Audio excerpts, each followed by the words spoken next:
Põltsamaa Sport FC Otepää 4-1, seekord võitis Otepää. Kuidas kommenteerite mängu, Põltsamaa treener?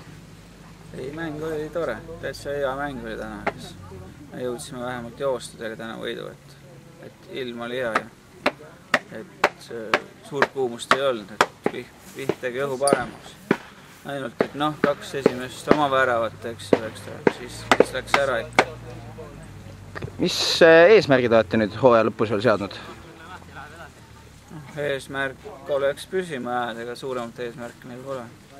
Kuidas meeskonnaga on? Kas on lisandunud ka uusi mängijaid või on ära läinud pigem? 6 mängijat on sõjaväes praegu kinni meil. Et selles suhtes on natuke kehvem. See just sügisring. Eriti väljas mängud. Selge, aitäh! Palun.